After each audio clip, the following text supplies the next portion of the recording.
ദുരൂഹതകൾ നീങ്ങാതെ വെഞ്ഞാറുമൂട് കൂട്ടക്കൊലപാതകം. കുടുംബത്തിന്റെ കടബാധ്യതയാണ് കൊലപാതകത്തിലേക്ക് നയിച്ചതെന്ന് അഫാൻ പറയുന്നു.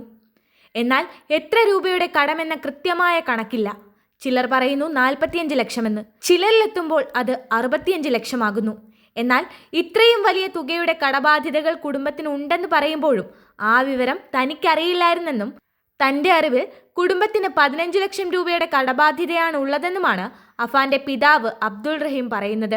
അഫാന്റെ ഉമ്മ ഷെമിക്കാണ് ഇത്രയും വലിയ തുകയുടെ കടബാധ്യത ഉള്ളതെന്നാണ് അഫാന്റെ മൊഴിയിൽ നിന്ന് മനസ്സിലാകുന്നത്. അങ്ങനെയെങ്കിൽ ഇത്രയും തുക കുടുംബം എന്തു ചെയ്തു? ആരിൽ നിന്നെല്ലാം പണം കടം വാങ്ങി? ചുരുളഴിയാനായി പലതുമുണ്ട്.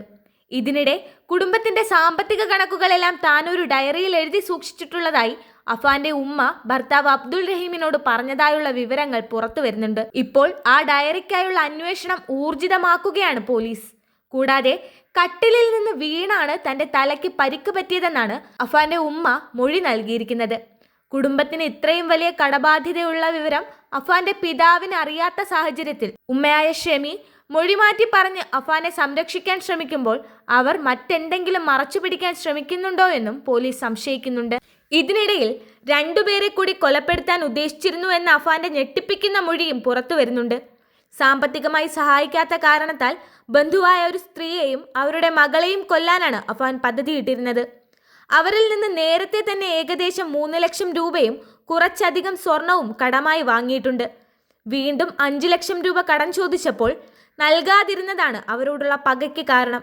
എന്നാൽ അനിയനെ കൊന്നതോടുകൂടി മാനസികമായി തളർന്നതിനാലാണ് പിന്നീട് ആ പദ്ധതിയിൽ നിന്നും അഫാൻ പിന്മാറിയത്. മാത്രമല്ല, അനിയനെ കൊന്നതിന് ശേഷം ബാറിൽ പോയി മദ്യപിച്ച അയാൾ ശാരീരികമായി ദുർബലപ്പെടുകയും ചെയ്തു. ഒരു പകൽ തുടങ്ങി വൈകുന്നേരത്തിനുള്ളിൽ 6 കൊലപാതക ശ്രമങ്ങളാണ് അഫാൻ നടത്തിയത്. അതും വളരെ ക്രൂരമായി. അതിൽ 5 പേർ കൊല്ലപ്പെടുകയും ചെയ്തു. 3 പേരെ കൊല്ലാനുള്ള കാരണം സാമ്പത്തികമായി സഹായിക്കാത്തതിലുള്ള പകയാണ്. കുടുംബം കടക്കണിയിൽ നിൽക്കുമ്പോൾ ഫർസാനയുമായുള്ള വിവാഹാലോചന നടത്തിയതിൽ പരിഹസിച്ചതും വല്യച്ഛനോടുള്ള പകയ്ക്ക് മറ്റൊരു കാരണമായിരുന്നു. ഇവർ ഒറ്റപ്പെട്ടു പോകുമോ എന്ന ഭയം കൊണ്ടാണ് ഉമ്മയെയും അനിയനെയും ഫർസാനെയും കൊലപ്പെടുത്താൻ തീരുമാനിച്ചത്. കാര്യമായ ജോലിയൊന്നും തന്നെ ഇല്ലാതിരുന്ന അഫാൻ തികച്ചും ആഡംബരമായ ജീവിതമായിരുന്നു നയിച്ചത്. 2 ലക്ഷം രൂപ വരെ വില വരുന്ന ഫോൺ, വില കൂടിയ ബൈക്ക് എന്നിവ അഫാൻ ഉപയോഗിച്ചിരുന്നതായി പറയപ്പെടുന്നു. സ്ഥിരമായി പുറത്തുനിന്നുള്ള ഭക്ഷണം തുടങ്ങി ആഡംബരം നിറഞ്ഞ ദൈനംദിന ജീവിതമായിരുന്നു അഫാന്റേത്. അർബുദ രോഗിയായ ഉമ്മ ഷെമിയുടെ ചികിത്സയ്ക്കും കടം വാങ്ങിയ പണം ഉപയോഗിച്ചിരുന്നതായി പറയപ്പെടുന്നുണ്ട്. എന്നാൽ ഇതൊന്നും അഫാന്റെ പിതാവിന് അറിയുമായിരുന്നില്ല എന്നതാണ് കൂടുതൽ വിചിത്രം. വിദേശത്ത് കടബാധ്യതയിൽ അകപ്പെട്ടതിനാൽ നാട്ടിലേക്ക് മടങ്ങാൻ കഴിയാത്ത അവസ്ഥയിലായിരുന്നു അയാൾ. എന്നാൽ തന്റെ ബുദ്ധിമുട്ടുകളൊന്നും താൻ മകനെ അറിയിച്ചിരുന്നില്ലെന്നും അബ്ദുൾ റഹീം പറയുന്നുണ്ട്. ഫർസാനയുമായുള്ള അഫാന്റെ പ്രണയബന്ധത്തെക്കുറിച്ച് പിതാവിന് അറിവുണ്ടായിരുന്നു.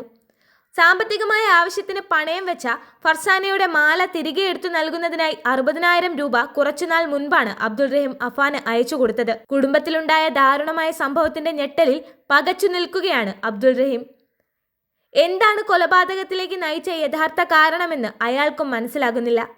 കുടുംബത്തിന് സത്യത്തിൽ എത്ര രൂപയുടെ കടബാധ്യതയുണ്ടെന്ന കൃത്യമായ കണക്ക് ഇതുവരെയും ലഭിച്ചിട്ടില്ല.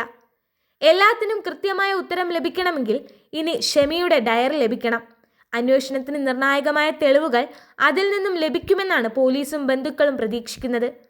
നിലവിൽ അഫാന്റെ വീട് കേന്ദ്രീകരിച്ച് ഡയറിക്കായി അന്വേഷണം നടത്താനാണ് തീരുമാനം.